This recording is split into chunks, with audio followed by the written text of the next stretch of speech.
किसी को ऑन नहीं है, अनुप जी के अलावा किसी को ऑन नहीं है।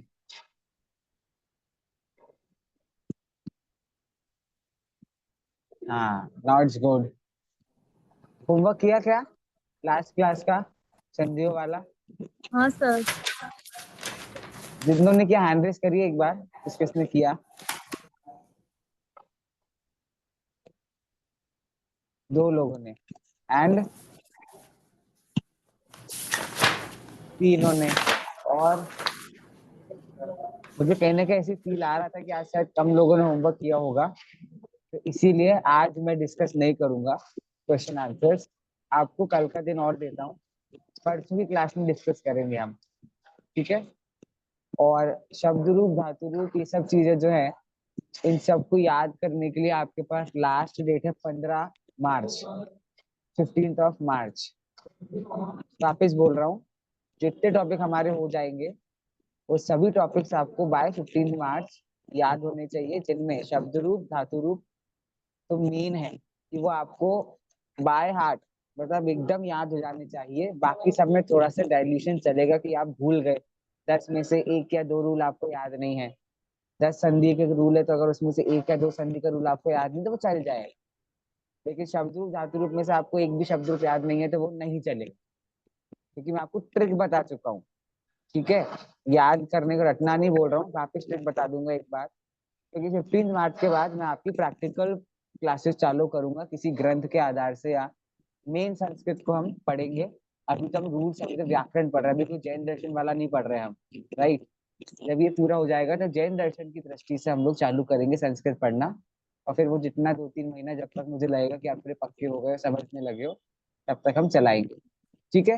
क्या लास्ट डेट दी मैंने? लास्ट डेट क्या दी है? 15 मार्च। 15 मार्च, ठीक है? आज क्या है? 17 मार्च, 18, सॉरी 18, so 18 फेब है आज। Technically almost around 1 month you have guys, so 25 days something कर लेना, है ना? चलिए, अब वह पद मैंने बोला था संधि के जो विसर्ग संधि वाला जो होमवर्क दिया था, वो नेक्स्ट क्लास में डिस्कस करके फिर आपको ओवरऑल संधि का होमवर्क दे। हाँ, कुछ कह रहे हैं कोई? अनुप जी, कुछ कहना है किसी को? नहीं, ठीक है। हाँ, प्रतिभा जी को कुछ कहना है, बोलिए। हाँ, ये विसर्ग से रेफादेश संधि में एक एग्जाम्पल आपने लिखाया था, एते है प्लस भक्षितम। तो हाँ, इसका एतेर भक्षितम, तो उसमें भ के ऊपर रेफ आएगा या उसमें र ऐड करना है? नहीं रेफ आएगा ना। रेफ आएगा। हाँ, ओके। रेफ आएगा ना, क्या दिक्कत है? ओके। हम्म।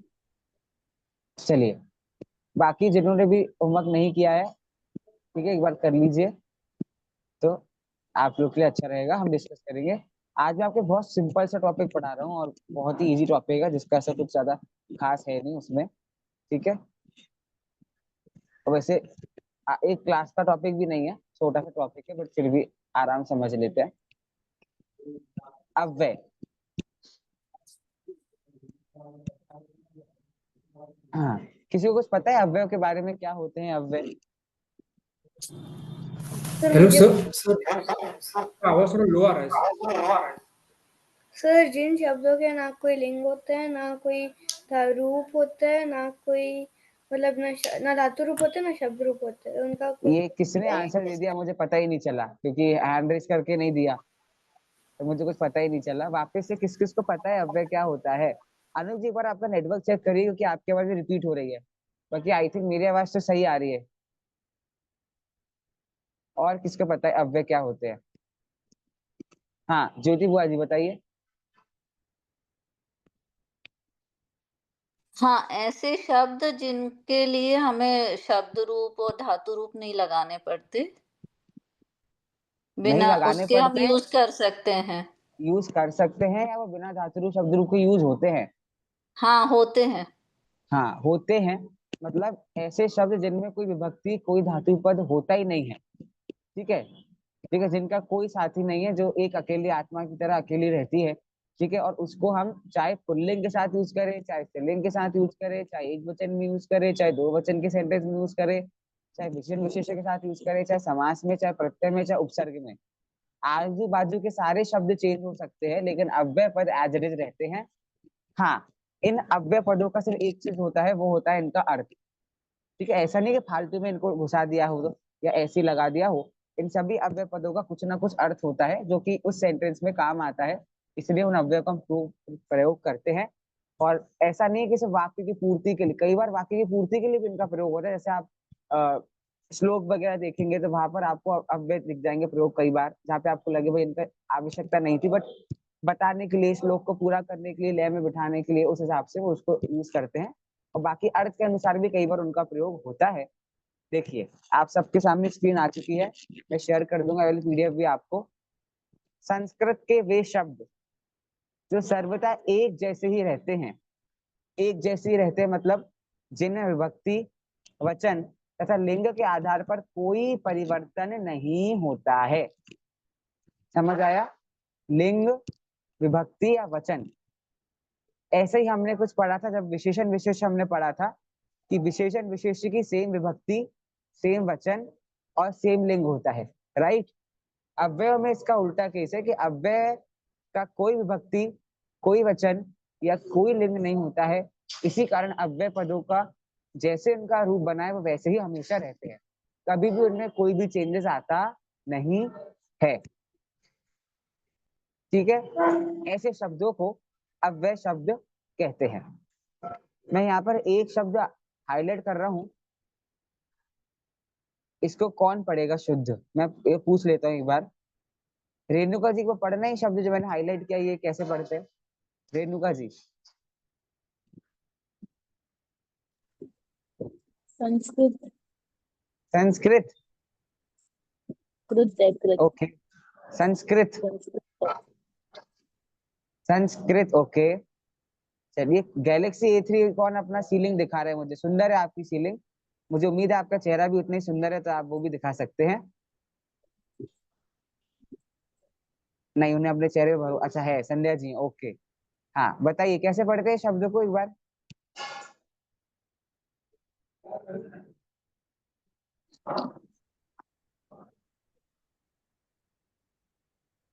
सिंपल शब्द है, तो बता सकते हो आप। सर बहुत छोटा है, मुझे दिखता नहीं है ना, मुझे अभी क्या ये लो, कैटरेक है ना, तो लास्ट स्टेज। अब दिख रहा है? हाँ, हाँ, संस्कृत के वे संस शब्द नहीं, सिर्फ ये संस्कृत वर्ड पढ़ना है, सिर्फ ये वर्ड, संस्कृत। संस्कृत। हम्म हाँ, प्रतिभा जी एक बार आप पढ़ना, क्या पढ़ेंगे इसको? संस्कृत। संस्कृत, ठीक है। जैसे हम कहते हैं ना कई बार ग्रंथों के आधार पर श्री भगवत आचार्य कुंद कुंद देव कृत, तो वो कृत यही वाला होता है, संस्कृत। संस्कृत करते हैं हम संस्कृत, क्योंकि इंग्लिश में इसकी स्पेलिंग होती है KRIT, तो कृत कृत हमारी याद पड़ेगी, वो संस्कृत नहीं होता है, वो संस्कृत होता है। ठीक है, ये बात सबको ध्यान रखना है। हाँ, एक श्लोक आप सभी के सामने दिख रहा है आपको यहाँ पर, ठीक है, ये पूरा श्लोक दिख रहा है। एक बार इसको कौन पढ़ के दिखाएगा? मैं नहीं, पढ़ती हूँ सर। मैं पूछ लेता हूँ। मैं पढ़ती हूँ। एक सेकंड,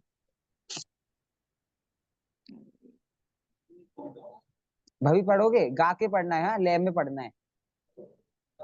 चलिए बताइए। सदृशं त्रिषु लिंगेषु सर्वासु च विभक्तिषु वचनेषु च सर्वेषु यन्न व्येति तद् व्ययम्। ठीक है, गा के कौन पढ़ सकता है लय के साथ? अनुष्टुप छंद है। सदृशम त्रिषु लिंगेषु मैं कोशिश सर्वासु करती च हूँ। विभक्तिषु। एक, ये कौन वचन। अनम्यूट कर रहा है? किसने मेरी लय बिगाड़ दिया? मैं, मुझे पढ़ने दे एक बार, मैं आपको सुना दूं कि मैं भी अच्छा गाता हूँ। सदृशम त्रिषु लिंगेषु सर्वासु च विभक्तिषु वचनेषु च सर्वेषु यन्वेति तद्वयम्। कौन पढ़ेगा? ओनली हैंड रेस करना। सर मैं आशीष जी पढ़ पढ़ेंगे? एक बार आशीष जी पढ़िए, ऐसे नहीं, हैंड रेस करिए। हाँ, सदृशं त्रिषु लिंगेषु सर्वासु च विभक्तिषु वचनेषु च सर्वेषु यन्वेति तद्व्ययम्। ठीक है, एक बार योगिता जी एक बार आप पढ़ दीजिए, फिर इसका आगे बढ़ते हैं। योगिता जी जी भैया। पढ़िए। सदृशम सदृशम त्रिषु लिंगेषु सर्वासु च विभक्तिषु वचनेषु च सर्वेषु यन्न वेति तद्व्ययम्। शाबाश, बहुत बढ़िया, बहुत अच्छा पढ़ा। देखो, अर्थ बताने का किसमें सामर्थ्य है? अब तो अर्थ बता सकते हो, पूरी संस्कृत पढ़ गई अब तो। विभक्तियों का आधार से बता दीजिए। पूरे श्लोक में एक ही विभक्ति का प्रयोग किया गया है। सर एक जगह सर मैं बताऊं? रुकिए रुकिए, मतलब जिनसे मैंने नहीं पूछा अभी, थोड़ा सा उनको भी मौका दे दूं मैं। अभिलाषा जी बताइए जरा। हमसे कहाँ पूछ लिया। हाँ बताइए। एक एक तोड़ तोड़ के पढ़िए। सदृशम त्रिषु लिंगेषु, क्या अर्थ है? सदृशम विभक्ति लगाइए, अर्थ बताइए, सिंपल। अरे बोलिए तो। क्या बोलूं सर? सदृशम नहीं, विभक्ति सदृशम कौन का सी नहीं है? आ रहा। विभक्ति कौन सी है? बालकम विभक्ति कौन सी है? एक सेकंड, तृतीया। बालकम तृतीया है। एक सेकंड, मर एक गया, सेकंड। मर गए। एक सेकंड सर, 2 मिनट तो दो मेरे को, एक 2 सेकंड। मिनट क्यों? बालक शब्द रूप में 2 मिनट? अरे भैया, आप तो समझदार लोगों में से हो, आप लोग ही भूलोगे तो फिर तो। सर द्वितीया है, द्वितीया। वो तो मैं कह रहा हूँ इसलिए है। नहीं, आपने कहा द्वितीया? मैंने अच्छा तृतीया बोला था, फिर आप पूछ रहे थे। ठीक है, अर्थ क्या बताओ। है? सदृशम। अच्छा, आपको शब्द का अर्थ नहीं आ रहा ना? आप विभक्ति हाँ। लगा के बस शब्दों को बोल दो। जैसे फॉर एग्जाम्पल शब्द अनमोलम, तो आप बोल दो अनमोल को। ऐसी सदृशम का अर्थ क्या होगा? सदृश को फिर? हाँ, सदृश मतलब होता है सभी को, या सभी अच्छा, अर्थों को, या सदृश सभी है शब्दों सब। को। ठीक है, ओके। सभी शब्दों को। अब आगे त्रिशु भी नहीं समझ में आ रहा, त्रिशु के लिए क्यों? कैसे? बालकेशु त्रिशु कौन का सी विभक्ति होती है? नहीं, त्रिशु का मतलब क्या होगा वो मेरे को नहीं तीन, और पता। त्रिशु, त्रिशु लिंगेशु। आपको यहाँ पे कोई नियम दिख रहा है किसी को? त्रिशु लिंगेशु में कोई ये नियम तो दिख वो रहा है है। क्या आपको? अब ये विशेषण विशेष दिख है। रहा है। हाँ, विशेषण मैं विशेषण। आपको सिखा रहा हूँ। हाँ, लिंग हाँ, की विशेषण। बस बस बस बस, समझ गए समझ गए, बस बस बस बस बस बस, इतना बोल के आप रुक जाया करो। ठीक है, मुझे तो मेरा धंधा करने दो। ठीक है, देखो, अब मैं आपको श्लोक का अर्थ करना सिखा रहा हूँ। सदृशम द्वितीय विभक्ति है। सदृशम सभी को, या सभी अर्थों को, या सभी शब्दों को। त्रिशु लिंगेशु, लिंगेशु मतलब क्या नहीं समझ रहे हो आप यहाँ पर? अभिलाषा जी, लिंगेशु मतलब क्या है? ये सभी लिंग। लिंगों में। अब सभी की मतलब कितनी लिंग होती है? 3। अब आपने खुद ने बोला ना, त्रिशु मतलब हाँ, 3 लिंगों त्रिशु ये में। एक्चुअली अब में त्रिशु कैसे वो। आया? हाँ आप त्रिशूल समझेगा त्रिशु से? हाँ। कैसे? वो तो त्रिशूल होता है, त्रिशूल, त्रिशु।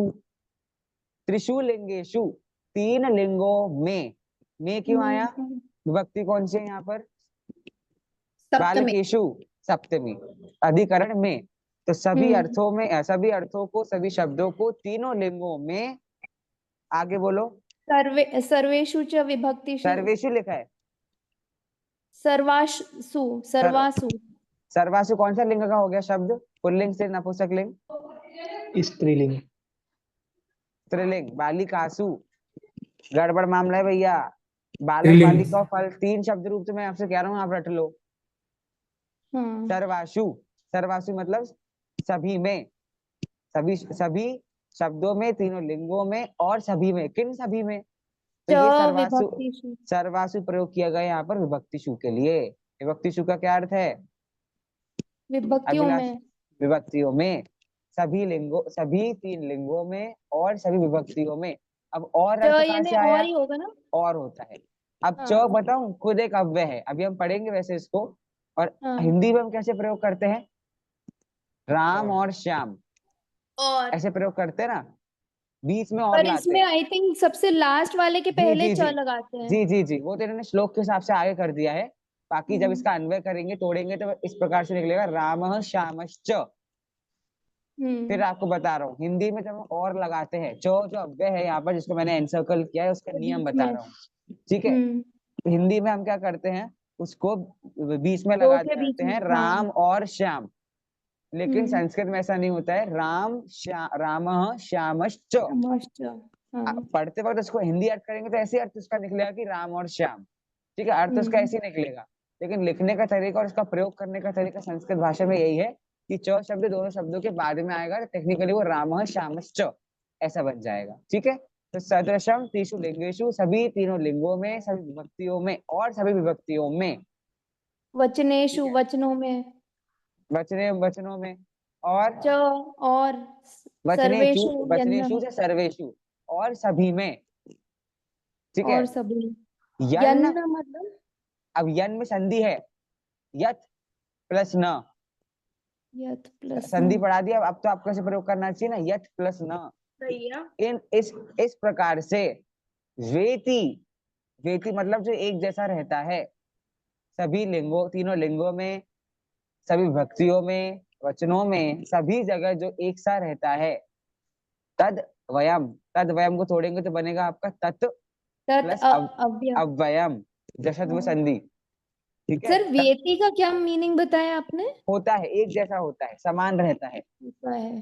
ठीक है, समान व्यापार करता है। तत् अव्ययम, तत् अव्ययम अर्थात वह अव्यय होता है। ठीक है, हाँ। अब जो हाथ खड़े हैं उनको डाउट है, ऐसे ही खड़े हैं? आशीष जी कुछ पूछना है आपको? चलिए, जब तक आशीष जी आ रहे हैं तब तक भाभी पूछो, क्या पूछना है? सर हाँ, ये हैंड रेस कर अव्यय लो, जिसको मतलब जो कि हैंड रेस कर लीजिए, मैं बताता हूँ, है ना। हाँ भाभी ठीक है। बोलो। भाई एक बार इसका पूरा एक बार अर्थ फिर से समझाती, थोड़ा कम इसका समझ अर्थ आ इस रहा है। प्रकार से है, जो शब्द तीनों लिंगों में, सभी विभक्तियों में और सभी वचनों में एक जैसे रहते हैं, उन्हें अव्यय कहते हैं। मतलब उनमें कोई भी परिवर्तन आता नहीं है। ठीक है, हाँ। अब कश्मीर जी आप बोलिए। कुछ नहीं बोलना है। आशीष जी कुछ बोलना है आपको? हाँ सर। हाँ हाँ बोलिए। हाँ, ये जो आपने यन्न और वेति का जो बताया था ना, उसमें कुछ यन्न में संधि यत हुई प्लस न, यत प्लस न न। प्लस वेति। यत मतलब ये मतलब अव्यय की बात कर रहे हैं। सभी लिंगों में, सभी विभक्तियों में और सभी वचनों में ये जो है वो न वेति, न मतलब नहीं होता है, क्या वेति मतलब परिवर्तित। तो यह वेति शब्द भी संधि वाला है?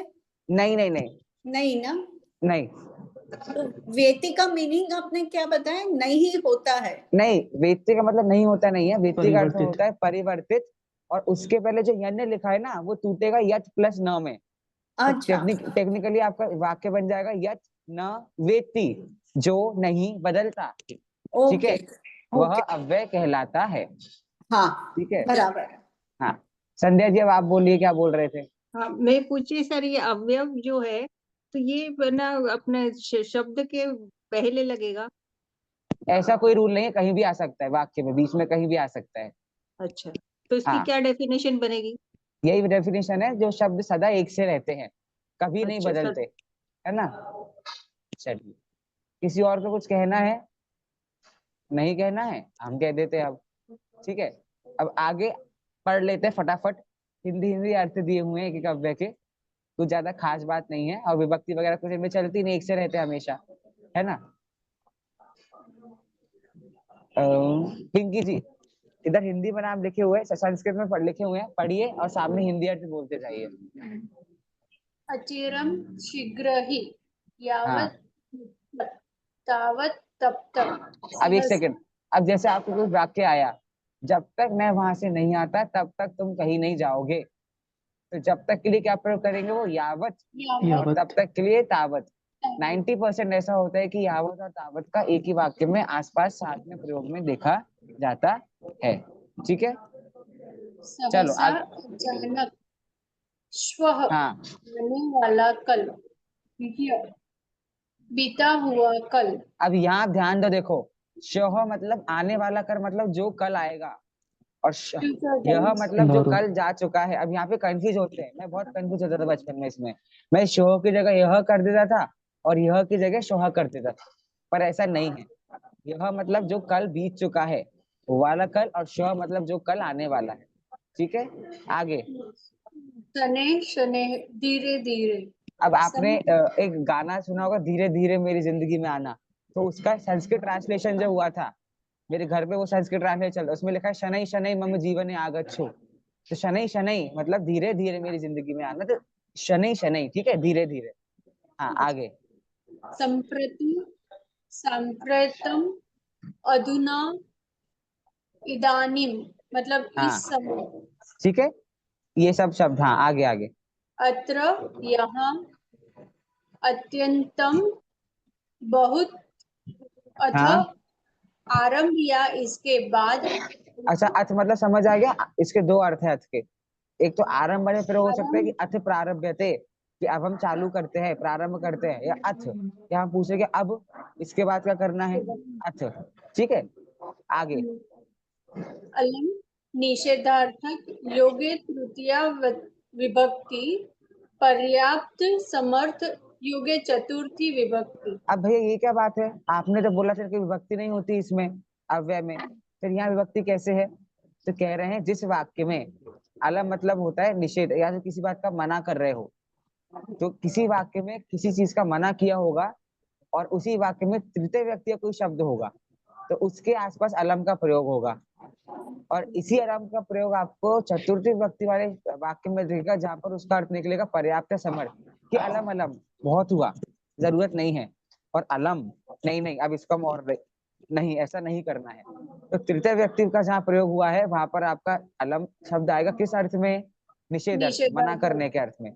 और चतुर्थी विभक्ति का जहाँ प्रयोग किया गया है वहां पर अलम आपको किस अर्थ में आएगा? तो कह रहे हैं सूखे, पर्याप्त समर्थ अर्थ में। ठीक है, आगे। अद्य आज ठीक है, ये तो कॉमन है, आपको पता होना चाहिए, अद्य आज के अर्थ में आता है। आगे। अथवा या अपि भी अन्यथा नहीं तो अतः इसीलिए अतीव बहुत अधिक आम अच्छा, यहाँ हाँ ठीक है, पढ़िए पढ़िए। इतस्ततः अब इधर इतस्ततः उधर। में किसी को संधि दिख रही है? इतस्ततः में हाँ सर। इत विसर्ग इतः संधि, प्लस ततः। विसर्ग संधि है यहाँ, इतः प्लस ततः, विसर्ग से। और बीच में स का आदेश कर दिया, इतस्ततः इधर उधर। ठीक है, चलिए आगे। उच्चैः जोर जोर से ऊंचे। ठीक है, दोनों अर्थ में आता है। उच्चै मतलब ऊंचा भी, और उच्चै मतलब बहुत जोर से चिल्लाना। ठीक है, हाँ, आगे। ही एकदा एक बार एकम इस प्रकार ऐसे। एकम नहीं, एवं एवं एवं, हाँ। एवं इस प्रकार ऐसे। किम क्या किंतु परंतु लेकिन कदा कब कुतः कहाँ से कुत्र क्व क्वचित कहाँ। अब एक सेकंड रुक जाइए। अब ये सारे के सारे किम, किंतु, कदा, कुतः, कुत्र, को, क्वचित, ये सारे प्रश्नवाचक शब्द हैं। तो अगर कोई प्रश्न पूछता है, किम नाम त्वम, क्या नाम है तुम्हारा, कदा आगच्छति, कब आप यहाँ से आए, कुतः आगच्छति, कहाँ से आप आए, ठीक है, ये सब आपके वाक्य जो होते हैं, तो प्रश्नवाची वाक्य में आपकी ये सारे अवयव का प्रयोग किया जाता है। ठीक है, पढ़िए, आगे पढ़िए। और अभितः दोनों ओर परितः चारों ओर सर्वतः सभी ओर उभयतः दोनों ओर चेत यदि चिरम देर से देर तक। ठीक है, चिरम मतलब दोनों अर्थ में आता है। चिरम मतलब देर से भी होता है, चिरम मतलब देर तक भी होता है। हाँ, आगे। तत्र वहां इतः इधर से यहाँ से ततः इसके बाद वहां से उसके बाद तथा मतलब उसके बाद। वहां से तथापि फिर भी तदा हाँ, डाउट्स मैं एंड में लूंगा, है ना, डाउट्स बाद में लूंगा। हैंड रेस करके रखो आप लोग। हाँ, तदा तदानीम तब तहिर तो तही तहिर तरही तरही तरही तो तू तो तावत तब तक तुष्णिम चुप दिवा दिन न नहीं नीचेह नीचे निश्चयः नीचैः नीचे नूनम निश्चय ही नो चेत नहीं तो नो चेत पुनः नहीं, नो चेत तो हमें हलंत है ना, तो पूरा नहीं है, नो चेत। नो चेत नहीं तो पुनः फिर प्रातः सवेरे पश्चात बाद प्रभृति प्रभृति से लेकर से परंतु या लेकर, है ना, ऐसे पढ़ने तो सबको लगेगा एक ही है, से या फिर लेकर। लेकिन हाँ परंतु किंतु या लेकिन पूरा हाँ पुराने समय में या पहले सायं शाम श्वः कल आने वाला यह कल बीता हुआ सह साथ स्वयं अपने आप सहसा सहसा अचानक स्म था या तो थी या तो थे सर्वत्र सब जगह अथ किम और क्या तथा वैसे परस्परम आपस में बहिहम बहिह हाँ। बाहर अब यहाँ पे देखिए, एक आपने पढ़ा था सर्वतः, और यहाँ पर हम्म लिखा है सर्वत्र। तो सर्वत्र सर्वतः मतलब होता है सभी ओर, वहाँ दिशाओं की प्रधानता है। और सर्वत्र मतलब सभी जगह, सब जगह तो सब जगह अलग है और सभी ओर अलग है। रेणुका जी, नींद आ रही है, समझ में भी आ रहा है? समझ आ रहा है ना? सिंपल टॉपिक है ये तो, अब याद करने बोलूंगा तो कठिन हो जाएगा। हाँ चलिए आगे पढ़िए। बहुधा अक्षर बाढ़म हा मा नहीं मुहुर मुहुर्मुहु मुहुर्मुहु मुहुर्मुहु भुई वारम वारम बार बार मतलब दोनों का अर्थ सेम होगा ये तीनों हाँ का हाँ, अर्थ तीनों का सेम है। हाँ यत की यत्र जहाँ यदि अगर यद्यपि अगर यावत जब तक यतः जहाँ से यदा जब वा या अथवा बिना बिना बिना नहीं, विना विना। बिना बिना हाँ वृथा वृथा, व्यर्थ सॉरी सॉरी एक सेकेंड। हाँ वृथा व्यर्थ शनेह धीरे सर्वदा सदा सदैव नित्य सबका अर्थ नित्य हो ही या तो यतः या तो यतो ही उसका अर्थ हुआ क्योंकि खलु निश्चय ही ईशत थोड़ा हाँ ही हाँ पिंकी, जब ईशत तो ऐसे पूरा क्यों बोलते हो, तो हमें हलंत है ईशत। हाँ ईशत थोड़ा ही थोड़ा ही। जातु कभी दिक धिक्कार नक्तम रात प्रसयः प्रसह्य प्रसयः प्रसह्य प्रसह्य बलात् फलात् बलात्। हाँ बलात् नमः नमः नमस्कार प्रणाम पुरः पुरस्तात् पुरतः सामने बस। अब अभी पूरा नहीं हुआ है, एक क्लास और इसको मैं लूंगा। अभी तो आप शब्द वगैरह आपने देख लिया क्या होता है, अव्यय कैसे वो होता है और किसका अर्थ क्या होता है। आप बस एक बार देख के आना, देख के आना। हाँ, याद करने का मैं नहीं बोल रहा हूँ, कठिन है क्योंकि वो चीज, ठीक है। क्यों? क्योंकि अब हम नेक्स्ट क्लास में उनका सेंटेंस में किस तरीके से यूज होता है और शब्दों को अर्थ करते समय उनका क्या योगदान होता है, और दूसरा क्या बिना शब्दों के, बिना अव्ययों के भी वाक्य बन सकते हैं क्या, ये कुछ चीजें हम देखने की कोशिश करेंगे नेक्स्ट क्लास में, और अव्यय वाला चैप्टर पूरा कर देंगे, ठीक है। तो इस हिसाब से हमारा नेक्स्ट क्लास का कोर्स रहेगा। और पहले हम वो रचना से डिस्कस करेंगे, संधि के जो मैंने आपको दिए थे, फिर वो करेंगे। हाँ मीना जी कुछ कह रही हैं, बोलिए मीना जी, फिर कश्मीरा जी का डाउट लेंगे। अनम्यूट कीजिए। प्लीज आप ये पीडीएफ श्योर श्योर श्योर, भेज अभी दूंगा, पेस्ट कर देंगे। अभी भेज दूंगा, मैं भेज दूंगा, श्योर। Thank you. जी कश्मीरा जी कहिए। सर एक इसमें शब्द था जिसमें दोनों और वाले दो शब्द थे। हाँ चलेगा, क्या दिक्कत है? तो समानार्थी शब्द है मतलब? हाँ कोई दिक्कत नहीं, कह सकते हैं, चलेगा, कोई उसमें कोई प्रॉब्लम नहीं है। ओके। है ना? और बाढ़म का मीनिंग जो हाँ था, तो मतलब वो कभी इसे यूज में देखा नहीं, है ना। आपने हमेशा हाँ के लिए आम शब्द देखा होगा, मैंने पेपर में भी आपको आम शब्द दिया था, तो कोई हाँ दिक्कत नहीं है। बाडम बहुत रेयर यूज होता है, ना के बराबर यूज होता है, आप तो आम याद रखो। आम मतलब खाने, उसका बाड़म मतलब यस। हाँ हाँ, यस यस, हाँ हाँ, ट्रू ट्रू फॉल्स वाला ट्रू होता है ना वो, हाँ उस हाँ अर्थ में। ओके। ठीक है, it was easy topic, fun topic. मैंने कहा बहुत टफ टफ टॉपिक, संधि संधि आपने पढ़ लिया बहुत टाइम तक, थोड़ा सा कुछ अच्छा हो जाएगा, लेकिन संधि को भूलना नहीं है। करेंगे रिवीजन तो खैर करेंगे, वो तो मेरा मैंने प्लान है कैसे क्या करेंगे। हाँ, रेणुका जी कहिए, वापस पढ़ाने मत बोलना। हाँ नहीं नहीं, हाँ एक्चुअली मैंने हाँ, 5 क्लास मिस किया है, तो अब मुझे रिकॉर्डिंग रिकॉर्ड देख लो, करना हमारे व्यू बढ़ेंगे। तो कुछ और ऑप्शन है क्या, फटाफट हो जाए, मतलब नहीं वो बिना फटाफट अभी ही हो है, जाए। सिर्फ आधे आधे घंटे की क्लास है, सिर्फ 25-25 मिनट की तो क्लास है बस। सिंपल सिंपल है, देख लो उस, आपको निपटाना है या अच्छे से करना है। नहीं, पहले निपटाना है फिर अच्छे से करना है, मतलब नहीं तो आप उल्टा क्योंकि बोल मैं रहे हो, कल आप अच्छे से करो, कोई जल्दी नहीं क्योंकि है। मैं, एक्चुअली वो कि ये क्लास भी चालू हो गया ना, तो फिर उसके साथ वो नहीं वाला ये सब। तो छोटा सा टॉपिक था बस एक, ये तो बस अगली क्लास में खत्म है टॉपिक, क्योंकि लंबा नहीं चले, खत्म हो गया टॉपिक ये। संधि थोड़ा सा आपका अगर पूरा सिंक में चल रहा था और ब्रेक आ गया, तो उसको कंप्लीट करो आप पहले रिकॉर्डिंग्स देख के, तो आपको ही अच्छा रहेगा, वरना दिक्कत आ जाएगी, है ना। आराम से टाइम लेके उसको कंप्लीट कर लो, कोई जल्दी नहीं है। वहां पर डाउट होते जा रहे। हाँ कश्मीर जी बोलिए। नहीं मेरा हो गया सर। हो गया, चलिए बहुत हाँ अच्छी बात कही आपने। हाँ प्रतिभा जी, अब आप बोलिए।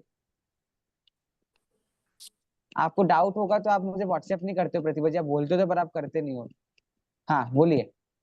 हाँ, एक ये था, लास्ट टाइम हम्म, अपने अभ्यास कर दिया था, उसमें सत्य प्लस जन है, तो उसका सज्जन होगा, हाँ तो उसमें कौन सी संधि अब ये आप बहुलक बताओ। में हो रहा है? मुझे कहीं मिल ही नहीं रहा है जिसमें त का झ हो रहा है वो। जैसे हाँ किसको पता है, जशर में थोड़ी ना, बताइए बताइए। हाँ बताइए आशीष जी। त का ज किसको आता है, सत्व संधि सर, सत्व संधि। जो पांचवा चौथा वर्ण अपना आदेश हो रहा है ना, तो थ द ध ज करके, तो संधि है उसमें, व्यंजन संधि की। ठीक है, सत्व। सत्व हाँ संधि सत्व, है ना, सत्व संधि। हाँ चलिए। ज्योति सत्व बुआ जी प्लस, बोलिए। पांचवा वर्ण देखिए आदेश हो रहा है उसमें प्रतिभा जी, तो इसलिए यहाँ पे ज का आदेश हुआ है। ठीक है, और एक ये जो संधि है ना, जशत्व संधि, उसमें हाँ एक संधि मिठाई तत् प्लस यथा, तो उसका हाँ होता है तद्य था, तो हाँ उसमें, हाँ तो उसमें पर वर्ण में मृदु व्यंजन और स्वर लिखा है, तो हाँ। उस, तो इसमें यर अलावा मृदु व्यंजन नहीं है, नहीं नहीं तो फिर इसमें कैसे संधि कैसे लगी नहीं नहीं, तत् यरल प्लस और यथा? मृदु व्यंजन के आदेश में नहीं आए, लेकिन यरल लव का प्रयोग हो सकता है परवर्ण में। पर वर्ण में, ओके हाँ हो सकता है ऐसे आए।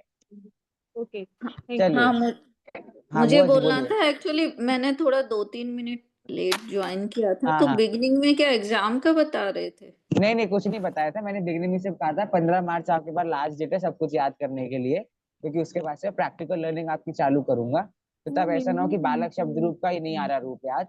इसलिए मैंने कहा था आपको, मैंने टाइम लाइन दे दी है, एग्जाम नहीं बोल रहा हूँ कुछ भी, आपके अच्छे के लिए ओके, बोल रहा हूँ, वरना आपको कुछ समझ नहीं आएगा 15 मार्च के बाद से क्लासेस में। ठीक अच्छा। है, और एक हाँ और चीज ये कि कहीं कहीं ना वही उन्होंने पूछा भी था, ऑप्शंस दिए हुए हैं ना हाँ स्लैश हाँ हाँ करके कि ये हाँ हाँ ये, हाँ तो हाँ। वो डिपेंड करेगा कहाँ यूज देखिए, करना है। अगर आपको खुद को डिपेंड करना है तो आप पे डिपेंड करता है, तो आप कर लो कोई भी यूज, अगर सेंटेंस में आता है तो आपको पता होना चाहिए कि इस शब्द का अर्थ क्या होता है, इसीलिए, है ना। हाँ तो कोई मतलब जैसे स्पेसिफिक कंपल्शन कहीं नहीं पे नहीं नहीं नहीं, ऐसा कुछ रूल नहीं है, ऐसा कोई वो नहीं है, तीनों का सेम होता है, सेम जगह यूज हो सकता है कोई भी।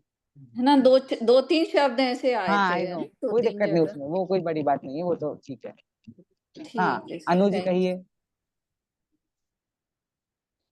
हाँ हाँ सर, ऐसा है कि मैं यहाँ पे थी नहीं और मेरे एग्जाम चल रहे थे, तो हाँ मैंने अभी होमवर्क किया नहीं है और मुझे थोड़ा ठीक से पता नहीं कि क्या होमवर्क है। होमवर्क तो आप मैं लास्ट क्लास देखना, ठीक है, उसमें मैंने लास्ट में होमवर्क दिया है और मैंने क्लासरूम में भी डाला है, तो आपको लास्ट क्लास देखना आप, जो मैंने लास्ट अपलोड करी है कॉमन क्लास करके, उसमें होमवर्क है ना लास्ट में, तो आपको पता चल जाएगा, संधि रिलेटेड होमवर्क ही है, बाकी उसको नेक्स्ट क्लास में डिस्कस करेंगे तो आपको और अच्छा पता चल जाएगा, है ना। ठीक है। चलिए कश्मीरा जी कुछ कहना चाहेंगे आप। हाँ हाँ बोल दीजिए। हाँ सर, ये जो संधि के मेरे 3-4 क्लासेस मिस हुए थे, तो वो तो मैंने रिकॉर्डिंग देखी है, लेकिन जितनी प्रैक्टिस होनी चाहिए वो नहीं हुई है। तो विसर्ग संधि का होमवर्क मैं कर दूंगी, लेकिन बाकी सब संधियों का होमवर्क मेरा बाकी रहेगा, वो सब धीरे धीरे मैं कोप अप करूंगी। ठीक है, नो प्रॉब्लम। ओके, हाँ जी। हाँ, लास्ट अनूप जी की बात लेके खत्म करेंगे। अनूप जी सर, कह दीजिए। ये सर, ये यत प्लस ना, ये कौन सी संधि है सर? बताओ ना, अब तो आप लोग बताओ। अब मैं संधि के नाम में एक भी नहीं बताऊंगा, आप लोग ढूंढो। अनुनासिक। ठीक है, अपने अपने नोट्स पलटा लिया करो फट फट फट और देख लो। ठीक है, यत प्लस अनुनासिक ना, संधि आएगी ना? ऐसे तो मैंने एग्जाम्पल, हाँ सही है, मैंने तो ऐसे ऐसे एग्जाम्पल भी करवाए मैंने तो उस टाइम पे, है ना।